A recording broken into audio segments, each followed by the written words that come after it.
And if you haven't seen Hillary's America, the latest effort from writer and director Dinesh D'Souza, it is an eye-opening look at the Democratic candidate for president as well as the party that she represents. Take a look at this. Today claim to be the party of progress. But where's the progress? For blacks, they've created new urban plantations. For Indians, reservations. And for poor immigrants, barrios, ghettos, and slums. They put their voters in there and make sure they stay there. The only progress we see is progress for them. More wealth, more power, more control over America and over our lives. The Clintons are worthy successors of a tradition from Andrew Jackson through Woodrow Wilson. Wow. With me now, author and director of Hillary's America, Dinesh D'Souza. Dinesh, I have to tell you, I have seen that twice. And my hat's off to you, and you know how much I think of that movie, and I even have the book. I read it, and I even, you know, talked to Donald Trump about it. I thought it was an incredible discussion. And what I don't think most Americans realize is the history of the Democrat Party as it relates to slavery, the taking away of Indian lands, putting Indians on reservations, and as it relates to civil rights in this country. Now, I don't want to get into a long discussion of it, but I want to talk to you about the 13th, 14th, and 15th Amendments. So tell me about those amendments and how they were voted on as it relates to Democrats and Republicans.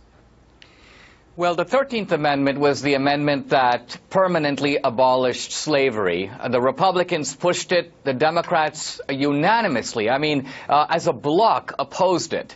But it passed. The 14th Amendment granted equal rights under the law.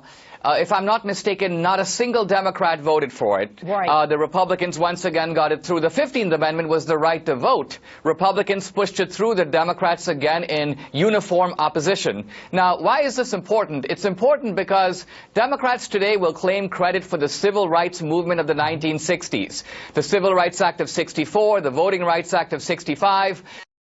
Those laws were all based upon constitutional provisions that had been put into the Constitution 100 years previously by the Republican Party, and their enforcement had been blocked for almost a century by the Democratic Party. So that's why this history is so important. The Democrats to this day claim to be the party of the good guys, of the little guys, of minorities, of women. Now, the real history is that the Democrats blocked women's suffrage. Yeah. They were the party of the Ku Klux Klan. They were the party of immigration restrictions, Dinesh, forced sterilization. Dinesh, nobody believes that. If I went out and did my man on the street, not that they're geniuses out there, but I asked them, that everybody would swear on their homes that the Republicans are the ones who are the KKK and all that.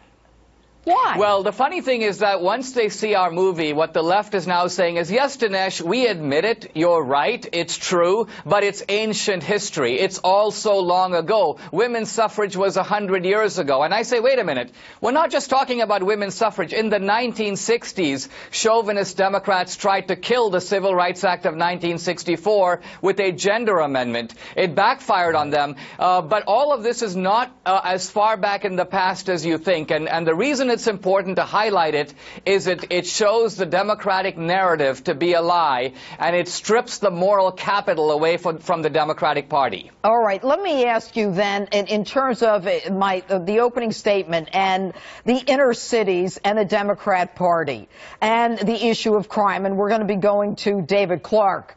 How is it that the Democrat Party, in terms of your perspective, is continuing the crime issue and not creating a safe haven for the minority community? So in the book and the movie, I use a controversial phrase. It's the Democratic urban plantation. And the reason I use that phrase is that there are so many chilling similarities between the old slave plantations, the rural plantations that the Democratic Party used to run, and what's going on in the inner cities. So in the old slave plantations, if you look at what life was like, you had ramshackle dwellings, broken families, a lot of illegitimacy, a lot of violence necessary to hold the place together because slavery was based on coercion. Everybody had a meager living. You'd get health care, for example, but no one ever got ahead. A lot of nihilism, a lot of hopelessness, a lot of despair. Well, that's today. Exactly what you see today, right. not just for inner city blacks, by the way. Coming you see up it on against a break. Dinesh, we'll get your book. Dinesh D'Souza, thanks for being with us.